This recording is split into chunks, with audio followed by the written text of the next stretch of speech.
Jesus, nós te amamos. Obrigada pela tua presença que é doce, é santa. Nós nos rendemos ao seu amor, ao seu governo. Nós declaramos nessa noite o nosso espírito, a nossa alma e o nosso corpo totalmente sujeito a ti. Recebe o nosso louvor, a nossa adoração e a nossa gratidão por essa presença que transforma, que nos toca poderosamente. Em nome de Jesus. Amém?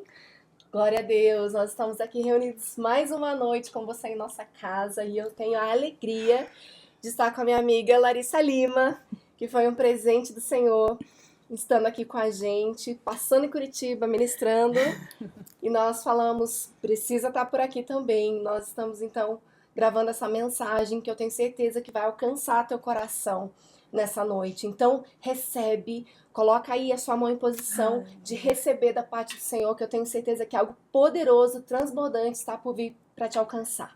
Amém, Lari? Amém. Obrigada por estar aqui com a gente. Eu que agradeço.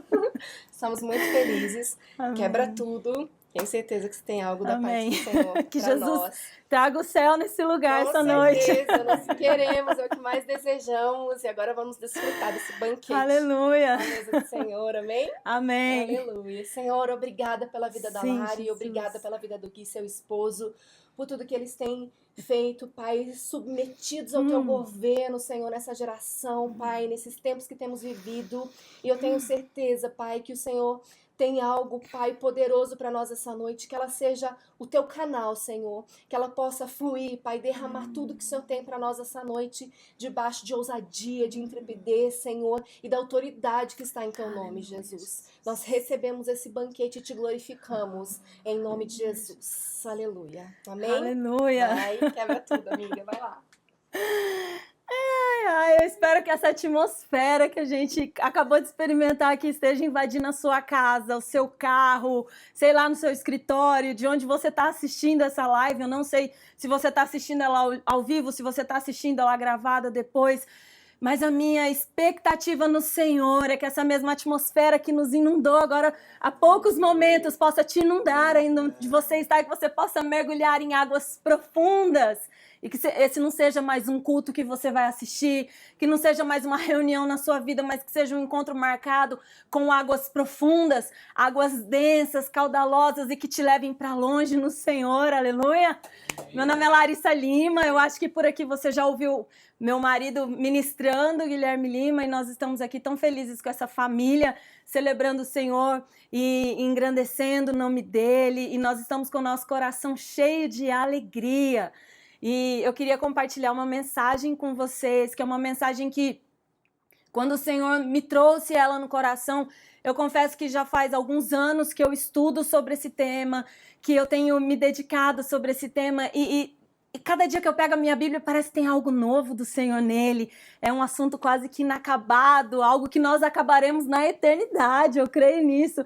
Esse é um tema que nós ainda vamos viver ele, amém?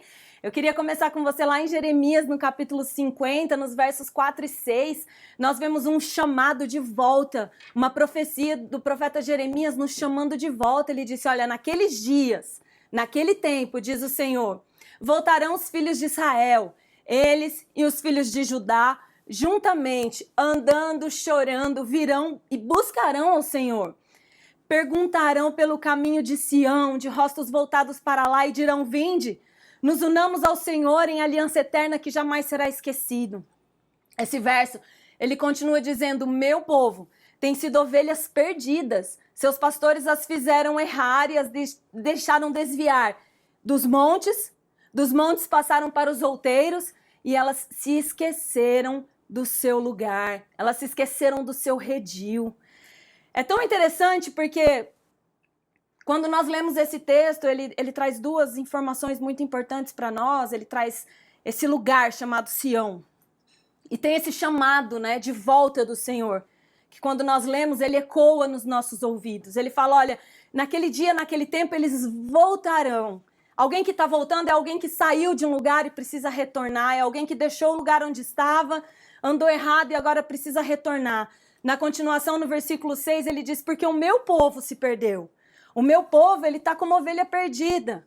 E o motivo pelo qual o meu povo está perdido é porque os seus líderes, os seus pastores, deixaram com que eles se desviassem de um monte Do monte eles passaram para um outeiro. Um outeiro é um monte que é inferior a uma montanha. Então, nós vemos um povo, o povo de Deus, sendo deixado como ovelha perdida, se desviando de um lugar alto para um lugar baixo. Saindo da sua posição em um lugar alto diante do Senhor, se desviando para um lugar baixo. Ele disse, o meu povo está perdido como ovelhas. Eles deixaram os montes, dos montes eles chegaram nos outeiros e agora eles já nem se lembram mais qual é o seu lugar de origem. Eles nem se lembram mais qual é o lugar da sua habitação, qual que é o seu redil, onde é que eles se encontram, para onde eles têm que voltar. Então esse texto nos fala para onde eu e você precisamos voltar. Esse texto nos dá um lugar que ele não é geográfico, mas ele é espiritual. Nesse tempo aqui ele era geográfico, né?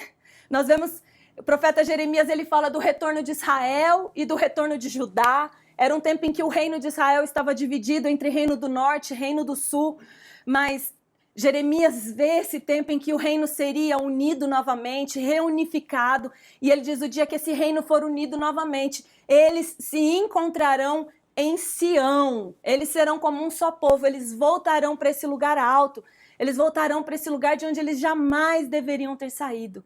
Sobre Sião, lá no verso, se você ler o Salmo 48, ele é incrível, porque ele dá tantos detalhes sobre esse lugar chamado Sião. Ele diz, grande é o Senhor e muito digno de ser louvado. Na cidade do nosso Deus, o seu santo monte, ele é belo, ele é majestoso, ele é a alegria de toda a terra. Está falando do monte Sião, a cidade do grande rei. Nas suas cidades, Deus se revela como a sua proteção. Salmos 87, ele diz, o Senhor edificou a sua cidade sobre o Monte Santo. Ele ama as portas de Sião mais do que qualquer outro lugar de Jacó. Então nós vemos o porquê nós temos que retornar para Sião. Porque há essa profecia de Jeremias falando, olha, volta para Sião. Porque Jesus, Deus, ele escolheu Sião mais do que qualquer outro lugar. Ele escolheu esse lugar para habitação. Salmo 132, os versículos 13 e 16 diz, o Senhor escolheu Sião. O Senhor a preferiu por morada. Este é para sempre o lugar do meu repouso. Aqui habitarei, pois eu o preferi. Abençoarei com abundância o seu mandamento e de pão fartarei os seus pobres. Vestirei de salvação os seus sacerdotes e de júbilo exultarão os seus fiéis. Então nós vemos que existe esse lugar que Deus escolheu, esse lugar que Deus preferiu. E isso enche meu coração de tanta... que eu tenho vontade de sair pulando, porque existe um lugar que é preferido por Deus, um lugar para o qual Ele chama eu e você. Nesse lugar nós temos pão com fartura. Nesse lugar nós temos a proteção do próprio Deus. Neste lugar nós temos vida, nós temos vinho. Nesse lugar nós temos a presença de Deus inacabável, inextinguível. Nós temos a presença de Deus com fartura. Não nos falta nada. Porque quando Jesus vem, nele nós temos toda a suficiência. Ele é tudo o que nós precisamos. Vamos lá, alguém. Existe um lugar. Existe um lugar onde o próprio Deus se manifesta. Existe um lugar onde o próprio Deus se mostra. Para mim, ele se mostra para você. Existe um lugar chamado Sião. E há um convite aberto para mim, há um convite aberto para você, há um convite aberto para esse lugar chamado Sião.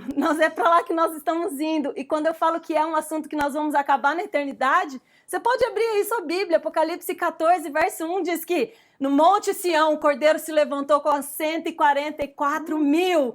144 nas Escrituras fala sobre a noiva do Senhor. E a Bíblia diz que nesse lugar, lá em Sião, onde o Cordeiro se levantou com 144 mil, eles cantavam um novo cântico. Com o som da harpa, como se um arpista estivesse tocando seu instrumento. E a Bíblia diz que ninguém podia aprender esse cântico, a não ser os 144 mil. Deus está levantando um povo. Deus está erguendo uma noiva. Esse é o número da noiva nas Escrituras, 144. É o número da noiva. Você pode estudar suas Escrituras. Há uma noiva sendo preparada para cantar um novo cântico nesse lugar chamado Sião, junto do Cordeiro que se assenta à destra de Deus Pai. Nós somos esse povo, nós estamos sendo levantados por Deus. Agora eu quero lançar para você um pouco de fundamento sobre Sião, que às vezes você está me vendo aqui toda maluca, empolgada, com vontade de gritar sobre um lugar que você talvez nunca ouviu falar, ou talvez você ouviu falar, ou talvez você já cantou muito na sua vida, como os montes de Sião, né? Ou você já ouviu falar e você não sabe exatamente o que isso significa dentro das Escrituras, né? Então, lançando só um pouquinho de fundamento, você vai encontrar Sião lá no capítulo 5 de 2 Samuel. Nós vemos que Davi, ele foi ungido rei por Samuel. Nós vemos que ele teve uma longa jornada até ele realmente se tornar rei sobre Israel. E nós sabemos que Davi, ele foi cultivado na presença de Deus, né? Ele era aquele menino que ficava ali atrás das malhadas, cuidando das poucas ovelhas, né? Porque a Bíblia deixou esse detalhe pra gente, além de ser ovelha era pouca, das poucas ovelhas do seu pai. Ele estava ali fazendo um trabalho que talvez era um pouco medíocre, talvez ninguém mais queria, os seus irmãos tinham porte de soldados, de guerreiros, eles estavam no exército de Saul, mas Davi não. Davi estava lá atrás das malhadas, salmodiando, tocando a sua harpa, ministrando ao Senhor, levantando incenso, atraindo o coração de Deus, tendo experiências pessoais com o próprio Deus. Nós sabemos como ele matou o urso, como ele matou o leão, como chegou o tempo dele matar Golias, como chegou o tempo dele enfrentar todos os filisteus e destruir os filisteus, e como chegou o tempo dele se tornar rei em Israel. Só que em todo esse período em que Davi estava lá atrás das malhadas, nós sabemos que muito antes de Saul, a arca tinha sido tomada de Israel. A arca não estava lá. A arca representa a presença de Deus.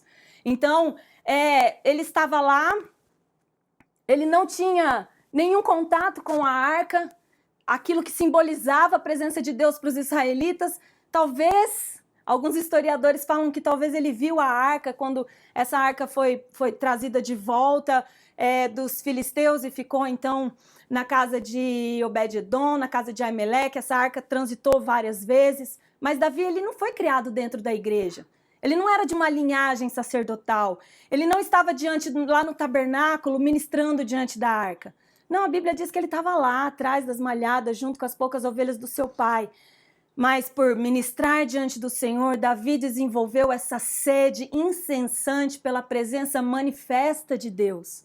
Ele aprendeu que ele não precisava estar lá vestido de vestes sacerdotais. Ele descobriu que ele não precisava estar lá nascido na família sacerdotal. Ele descobriu um lugar onde ele ministrava face a face com o próprio Deus.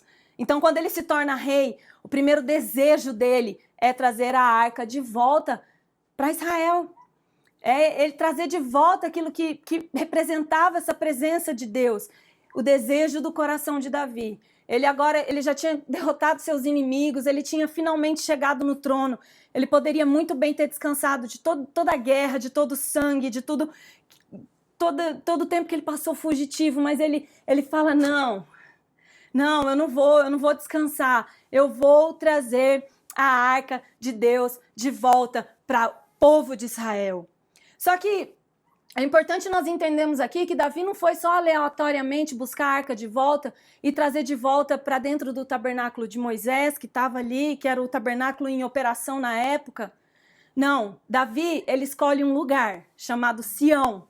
E ele fala, eu vou conquistar Sião. E eu quero que você preste bastante atenção nisso, porque ela é importante para mim e para você. Ele fala, eu vou conquistar Sião. E lá eu vou colocar a arca. Agora, quando nós estudamos as Escrituras, existe um fator aqui muito importante, que Davi, ele não escolheu uma cidade aleatória. Se nós voltarmos a nossa Escritura um pouco atrás, lá em Gênesis 14, no encontro do tal Melquisedeque com Abraão, nós vemos a primeira menção, né? Sião, que é Jerusalém, nós vemos essa primeira menção lá. Melquisedeque, rei de Salém. Agora, lembra quando Davi estava atrás das malhadas, tendo suas próprias experiências com Deus? 3 pessoas nas Escrituras tiveram revelação dessa ordem de Melquisedeque. Abraão, para quem o próprio Melquisedeque se apresentou com pão e vinho. Davi, porque nos seus salmos messiânicos ele viu o filho, ele viu Deus que era segundo a ordem. Ele diz lá no Salmo 100, se eu não me engano, ele diz, permanece para sempre, segundo a ordem de Melquisedeque. Então, Davi, ele teve essa revelação. Se ele teve essa revelação, ele viu uma cidade. E ele falou, essa cidade eu preciso conquistar. Agora, quando Deus dá Canaã para a nação ali de Israel que estava se formando, quando as 12 tribos entram lá, Sião, por divisão, caiu para a tribo de Benjamim. Benjamim, a tribo de Saul, Saul, o último rei. E a Bíblia diz que até os tempos de Davi, ninguém tinha conquistado Sião. Porque os jebuseus eram homens fortes, porque eles eram guerreiros, porque eles eram gigantes. Deixa eles lá na terra deles. Sião era herança de Israel. Sião era um lugar que tinha sido dado para Israel. Na divisão das tribos, ela não foi conquistada. E Davi fala, não, tem um lugar que eu vi quando eu estava face a face com Jesus. Eu vi o lugar onde ele se assenta. Eu vi a cidade do grande Deus, é Sião, eu preciso conquistar esse lugar. Ele viu uma ordem, ele viu toda uma ordem. Davi teve essa revelação profética. Agora, nós conhecemos Davi talvez como rei Davi, mas nós precisamos reconhecê-lo na qualidade de profeta. Nós temos pelo menos 20 salmos ou mais, alguns 20, outros falam 24, salmos messiânicos. Davi, ele viu profeticamente a glória, ele viu o sofrimento de Cristo, ele viu a herança dele, ele pôde contemplar aquele que era a presença em si mesmo, que ele atraía todos os dias atrás das malhadas, quando ele estava nas cavernas, quando ele estava fugitivo, aquele menino que tocava harpa e os demônios saíam de Saul. Ele era portador da presença de Deus. Agora, nós temos que reconhecê-lo na qualidade de profeta. Ele viu e ele trouxe isso que ele tinha visto como uma profecia. Ele falou, eu vou conquistar Sião. Agora, Sião era um lugar tomado pelos jebuseus. E se nós lermos no texto aí na história, se você continuar nesse mesmo capítulo, você vai ver que os jebuseus mandaram um recado para ele. Falou, ei, vocês não vêm contra a gente não, porque até os cães aqui vão expulsar vocês daqui. Vocês não vêm não, porque vocês não têm chance nenhuma. Mas o verso termina, mas Davi foi e tomou a fortaleza de Sião. Sabe? Existe esse lugar para mim, para você, existe esse chamado, que nós não tomamos ele só por um conhecimento, só por uma informação, só porque alguém falou que você tem que chegar nesse lugar. Davi só tomou Sião porque ele tinha uma revelação. Davi, ele tomou Sião, ele ignorou todos os inimigos que estavam fechando aquele lugar, porque ele tinha uma revelação que aquele era o lugar que Deus tinha preferido, era o lugar que Deus tinha eleito como seu lugar de habitação. Nós precisamos ter a revelação, então nós vamos ter em nós esse trigger, esse gatilho que vai nos fazer conquistar a presença de Deus. Você precisa de uma revelação fresca, que não é num livro de informação, que não é num livro de conhecimentos, que não é lendo a Bíblia como se ele fosse um livro de história. Mas você vai ter a revelação desse lugar quando você fecha a porta do seu quarto, quando você adora o Senhor na beleza da sua santidade. Ele vai te revelar esse lugar. E quanto mais você ver esse lugar, mais você vai desejar esse lugar. E mais as suas forças vão ser crescidas para que você possa chegar e tomar esse lugar. Tem gigantes, tem tanta distração, tem tanta doutrina errada, tem tanta coisa acontecendo ao mesmo tempo à sua volta, que às vezes é difícil você discernir, que às vezes é difícil você manter o foco. Vença os gigantes da sua mente, vença os gigantes que estão à sua volta, conquista esse lugar. Ele é fundamental para mim, ele é fundamental para você. Davi, ele, lá em Isaías, no capítulo 55, diz que Deus deu Davi para nós. Deus deu ele para nós como um exemplo. Ele nos deu como um modelo. Talvez você possa ler a história de Davi, e esses dias recentemente, em um dos nossos posts, a gente falando sobre o sacerdócio de Davi, uma pessoa comentou e falou assim, eu acho que ele não é um bom exemplo. Se nós olharmos para Davi, o homem Davi, talvez você não vai encontrar nele exemplo nenhum. Ele foi um homicida, ele foi um adúltero, ele não governou bem a sua própria casa. Ele não, talvez se você olhar para o exemplo humano dele, ele é tudo aquilo que você talvez rejeitaria hoje em um ministro do evangelho, em um ministro da Bíblia, em um pastor, em um sacerdote. Mas esse homem, próprio Deus fala dele, ele é segundo o meu coração. Achei o meu servo Davi. Deus achou em Davi um coração que era igual ao dele. Achou em Davi um coração que era segundo dele. Por quê? Porque Davi almejava algo que não era terreno. Davi desejava algo que não estava aqui na terra. Ele desejava a presença manifesta de Deus e ele lutou. E ele guerreou. E ele venceu todos os gigantes para que ele pudesse tocar esse lugar, para que ele pudesse habitar nesse lugar. Então só duas coisas ele colocou em Sião: a casa dele e a arca da presença de Deus, né?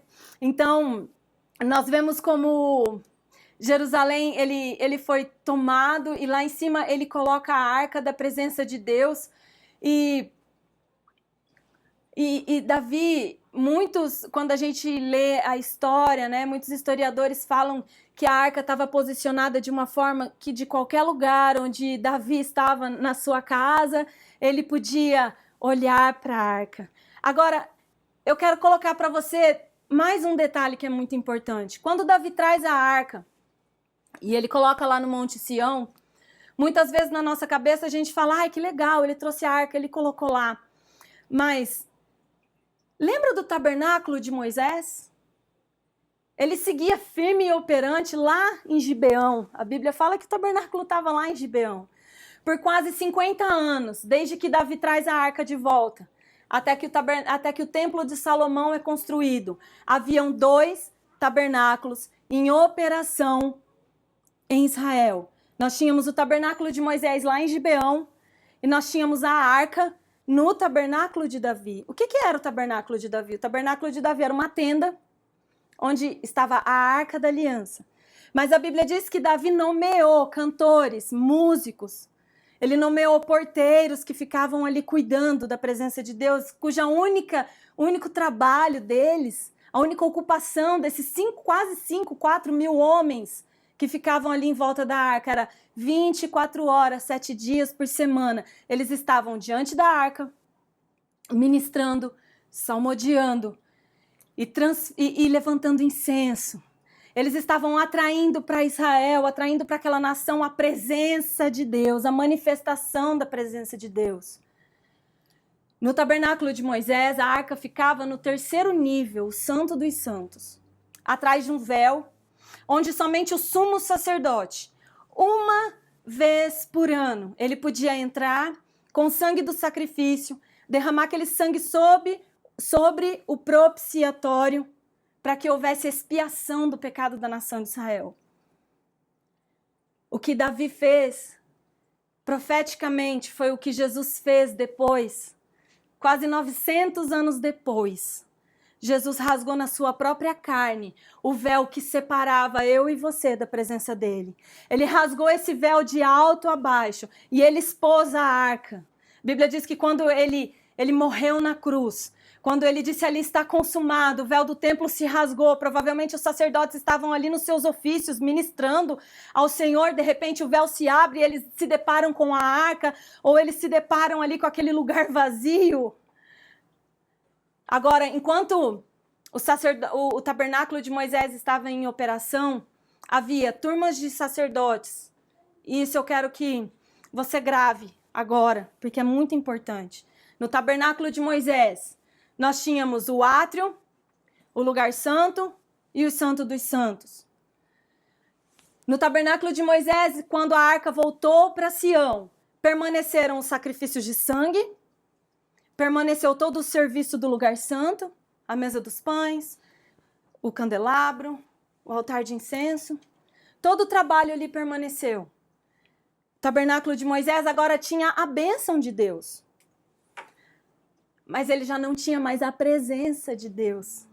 Porque a arca, a manifestação corpórea, palpável da presença de Deus, agora habitava Sião. Então, se você puder traçar um paralelo, você pode muito bem viver a sua vida aqui embaixo, no Monte Gibeão, onde você tem a bênção de Deus, onde você ministra as pessoas, porque era isso que os sacerdotes faziam no tabernáculo de Moisés. Os israelitas traziam seus sacrifícios, eles imolavam os sacrifícios e eles apresentavam ali para que o povo recebesse perdão. Todo aquele trabalho sanguinário. Se eu tivesse aqui mais tempo para falar sobre o tabernáculo, mas nós não temos, mas todo aquele serviço ao povo, em que eles poderiam servir, estava acontecendo lá no tabernáculo de Moisés.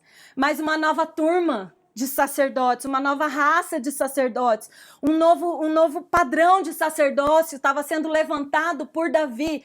Agora, Davi era rei. Nós já sabemos que Davi também se qualificava como profeta, mas havia uma terceira qualificação em Davi que nós reconhecemos aqui, era Davi também era sacerdote.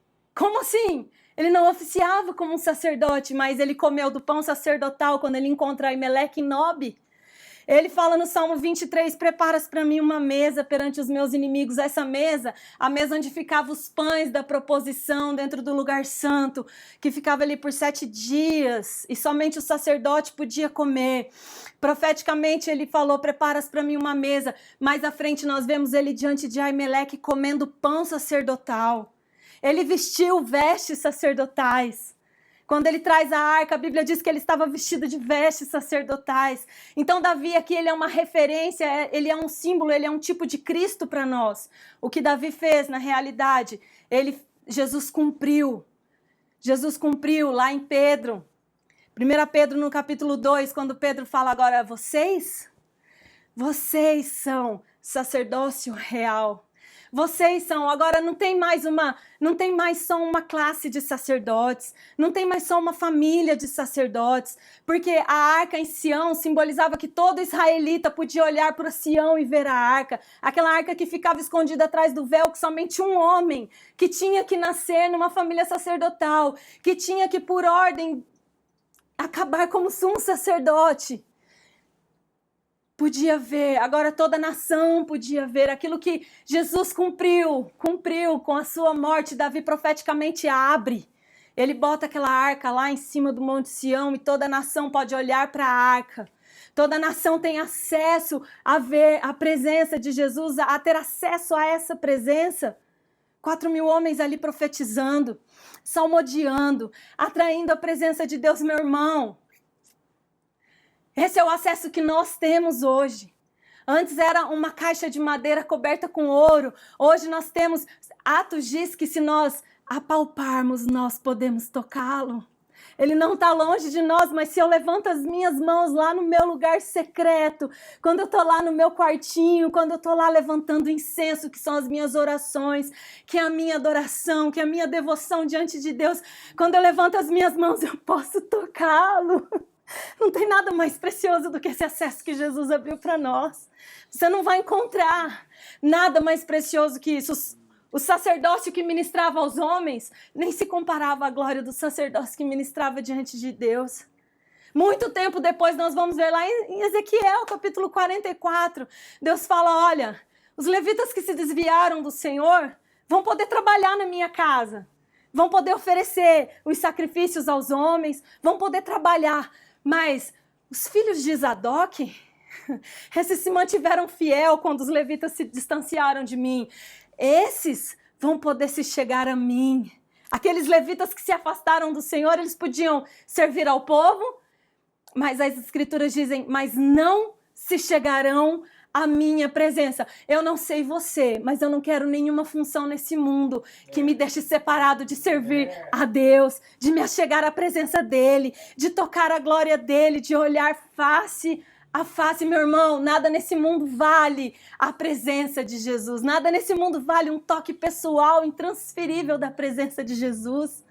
Existe esse lugar chamado Sião, esse lugar que Jesus abriu para nós, esse lugar onde não tem véu, esse lugar onde não tem os rituais da lei, esse lugar onde eu não preciso ser eleito por uma família, esse lugar onde eu tenho acesso à presença dele, que ele é tão real, que ele é tão palpável. Será que você já tirou um tempo na sua vida para ter essa experiência com ele, de realmente sentir, tocar em algo que não é visível, mas que você está sentindo tocar? Eu não estou falando aqui de uma filosofia. Eu estou falando de algo que eu e você podemos experimentar todos os dias. Todos os dias nós podemos experimentar. O que Davi fez foi pegar aquele trabalho lá do altar de ouro, que só os sacerdotes tinham acesso, levantar incenso. Ele agora estende esse serviço de levantar incenso a mim e a você. Nós somos agora os responsáveis por levantar incenso da terra até o céu. Porque lá em Apocalipse, no capítulo 8, no versículo 3 e 4, nós vemos que diante do trono tem um grande incensário. Tem o altar de ouro lá com um grande incensário. E lá dentro estão todas as nossas orações. Lá dentro está a fumaça da minha e da sua adoração, da minha e da sua intercessão. Agora, se antes lá no tabernáculo de Moisés era necessário que a fumaça desse altar de incenso enchesse o lugar santo dos santos, onde a arca estava, para que o sumo sacerdote pudesse entrar, eu tenho que te dizer, meu irmão, que quando a minha e a sua intercessão, quando a minha vida de adoração, quando nós formos suficientes sobre a terra, suficiente fumaça para encher a sala do trono, quando esse incenso subir mais alto, quando nós acessarmos esse lugar chamado Sião, onde o Cordeiro está assentado, de onde ele rege as nações, porque é de lá que vem a sua autoridade, é de lá que Jesus manifesta a sua autoridade. Quando nós acessamos esse lugar, o trono se move. Quando nós acessamos esse lugar, Jesus se levanta do trono a seu favor. Ele se levanta porque o incenso se torna insuportável para ele. Ele precisa descer. Ele se torna, a presença dele é movida pela adoração. Não existe nenhuma moeda no céu a não ser a minha e a sua adoração. Ele criou seres que ficam dia e noite, noite e dia, dizendo santo, santo, santo, santo. Mas ele criou eu e você. Imagem e semelhança, que não somos meros seres, mas nós somos a imagem e a semelhança dele. Ele nos criou para esse lugar de adoração. Ele nos criou para esse lugar onde nós estamos continuamente clamando santo, santo, santo, santo, santo, até que a presença dele se move à nossa direção. Até que a presença dele vem em nossa direção e nós batemos de frente com esse caminhão, nós batemos de frente com essa presença que é tão maior do que nós, e nós ficamos ali, por isso nós ficamos embriagados, por isso muitas vezes nós caímos, por isso muitas vezes nós ficamos moles mesmo, porque é mais pesado do que nós podemos suportar, porque é mais pesado do que nós podemos carregar com obras das mãos dos homens. A presença de Deus não foi feita para ser transportada em obras que nós fazemos. Ela não vem por obras, ela vem por adoração genuína. Quando nós vemos esse lugar, não tem nada que vai nos parar. Não tem proposta nessa terra. Não tem negócio nesse mundo que vai nos fazer negociar esse lugar. Mas nós precisamos vê-lo. Davi, ele deu tudo para conquistar esse lugar, porque ele tinha visto uma nova ordem, e ele falou, eu quero lugar nessa ordem. Existe uma nova ordem do qual Jesus é precursor, a ordem de Melquisedeque, se você ler lá em Hebreus, existe uma ordem da qual ele foi o primeiro, ele é o precursor, do qual nós hoje somos convidados a fazer parte, e essa ordem, ela opera de Sião. Salmos, no capítulo 2, um salmo que a gente ouve tanto, muitas vezes em mensagens até de missões, né? Fala, eu, porém, constituí o meu rei sobre meu santo monte Sião. Proclamarei o decreto do Senhor. Então, é desse monte que ele proclama os seus decretos. É daí que vem a autoridade dele é emanada desse lugar. Ele disse, tu és o meu filho, eu hoje te gerei. O próprio pai falando do seu filho, ele disse, pede-me e eu te darei as nações por herança e as extremidades da terra por tua possessão. É desse lugar chamado Sião onde Jesus toma de volta o domínio dessa terra. É desse lugar onde o pai disse para ele, eu te gerei, você é meu filho, agora você me pede. Lembra lá no deserto quando Satanás disse, olha, se você prostrado me adorar, eu vou te dar todos os reinos. Tudo que você está vendo eu vou te dar. Mas desse monte Sião, quando Jesus desceu às profundezas do abismo e ele subiu de volta para Deus, ele se assentou nesse lugar. Então o pai disse, pede-me e eu vou te dar. Então ele toma de volta para ele o domínio de todas as nações. Ele disse, pede-me, eu te darei as nações por herança. É desse lugar onde nós tomamos a herança dele de volta. É onde nós buscamos aquele que está perdido. É onde nós ganhamos os que não estão salvos. É desse lugar. Não é em panfletos, não é em um evangelismo de só falar como um tagarela. Não, é quando eu estive nesse lugar, quando eu recebi essa autoridade. Então pede-me e eu vou te dar. É desse lugar que vem a autoridade de redimir as nações. É de lá que ele declara os seus decretos. Amós 9:11, a promessa de restauração, de avivamento, diz, olha, eu vou voltar e eu vou restaurar de novo o quê? Tabernáculo de Moisés? Eu vou restaurar de novo o tabernáculo o templo de Salomão, que foi tão rico, tão poderoso? Não. O que Amós fala, e depois em Atos nós vemos ser profetizado de novo, eu vou voltar e eu vou restaurar o tabernáculo que está caído, o tabernáculo de Davi que está em ruínas. Se ele está em ruínas, meu irmão, eu e você como sacerdotes dessa nova ordem, nós temos que reconstruí-lo. Mas o tabernáculo de Davi não era feito de paredes, não tinha nem parede, era uma tenda.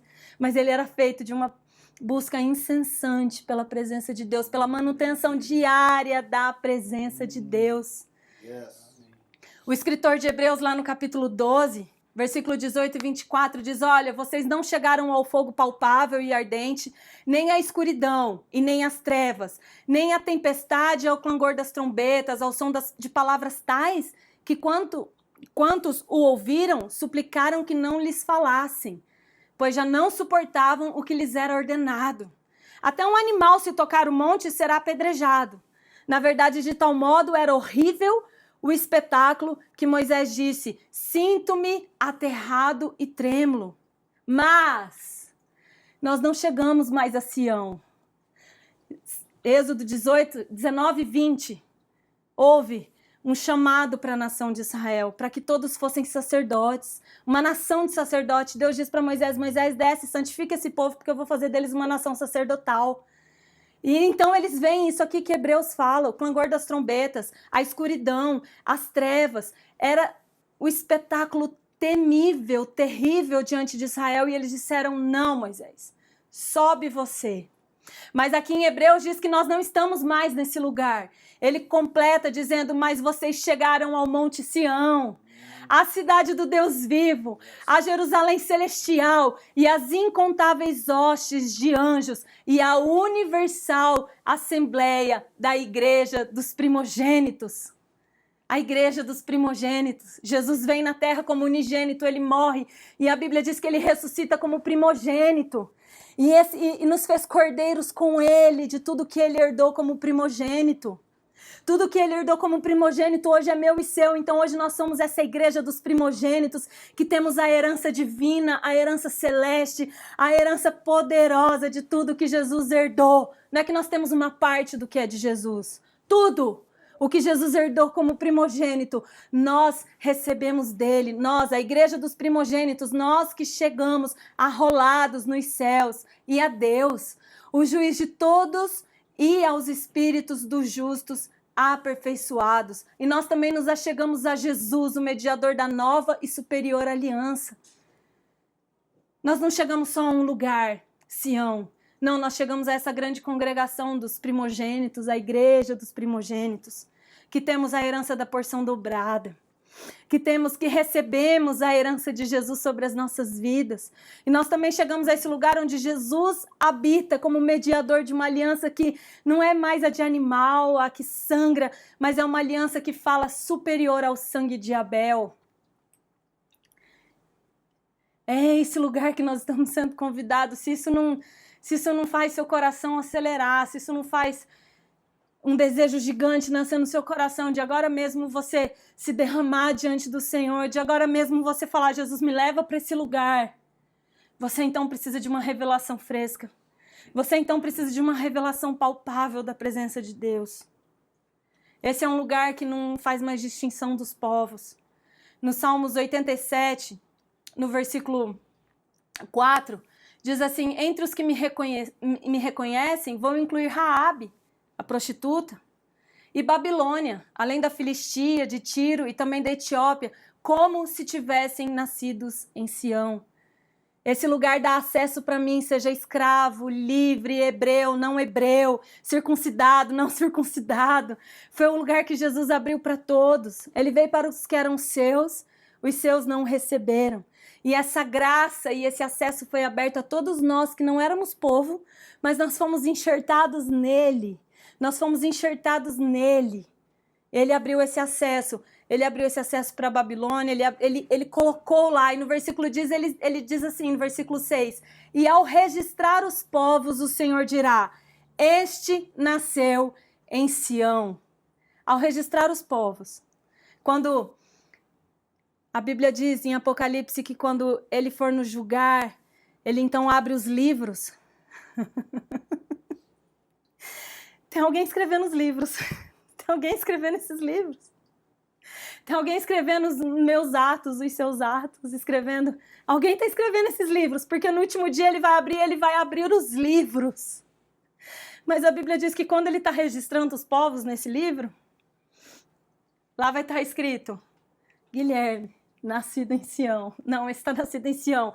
Essa é outra raça. A igreja dos primogênitos, vamos pôr a parte aqui. Esse nasceu em Sião, esse é diferente. Porque quando ele estiver contando os povos, ele vai dizer esse nasceu em Sião. Esse é diferente, esse entendeu uma nova ordem, esse viu algo diferente. E por fim, lá no Salmo 48, no final desse verso, talvez o 12 ou o 13, você pode conferir na sua Bíblia, eu não tenho ele aqui. Quando o salmista está dizendo sobre Sião, ele fala assim, olha, percorram Sião. Percorram Sião, contem bem as suas torres, observem os seus detalhes, observem as suas cidadelas, observem cada detalhe desse lugar, porque então vocês vão poder contar para as próximas gerações quão grande é o nosso Deus. Nosso período de adoração nada mais é do que um tour, um spoiler, que Deus nos dá, que Ele nos permite andar sobre essa cidade. No nosso período de adoração, de devoção com as Escrituras, quando nós estamos ali contemplando a face de Deus, nada mais nós estamos andando sobre essa cidade. Nós estamos olhando as suas torres, nós estamos contemplando os seus detalhes, nós estamos memorizando, sabe por quê? Porque é lá que nós vamos morar. É lá que nós vamos morar. Estrangeiro não vai entrar nela. Estrangeiro nenhum vai entrar nela. Sabe o que eu e você temos que nos garantir aqui, no tempo que se chama hoje? Que os nossos nomes estejam escritos em Sião. Que eu saiba a cidade onde eu vou morar o resto da eternidade. Porque estrangeiro não vai habitar em Sião. Eu tenho que hoje me garantir como nascido em Sião. Eu hoje tenho que me garantir nesse lugar. Ei, eu sou habitante dessa cidade, eu conheço cada detalhe. Eu conheço tão bem que eu contei para os outros. Eu trouxe outros comigo. Evangelismo eficaz, o evangelismo bíblico é quando eu estive em um lugar. Eu estive com uma pessoa e eu conheço tanto dele que eu consigo contar para outros como é a cidade de Deus. Eu consigo dizer, ei, não é uma religião, não é um conjunto de regras, é uma pessoa, é uma cidade e eu estou habitando nela. Hebreus 11 fala que os patriarcas, os nossos pais na fé, eles viveram em tendas. Eles foram peregrinos na terra porque eles procuravam uma cidade. Nós estamos procurando uma cidade que não foi construída de tijolo. Nós estamos procurando uma cidade que não está construída de pedras, que não está construída de ouro, que não está construída de coisas dessa terra, mas nós estamos como os nossos pais na fé, peregrinos sobre essa terra, sabendo que nós não nos apegamos a nada que é terreno, porque nós estamos procurando uma cidade do qual o arquiteto e fundador é Cristo.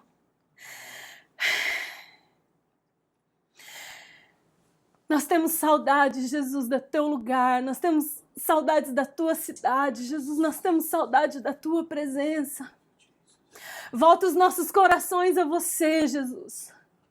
Volta, converte os nossos corações de volta para esse lugar. Que nós possamos nos desapegar daquilo que é terreno e passageiro.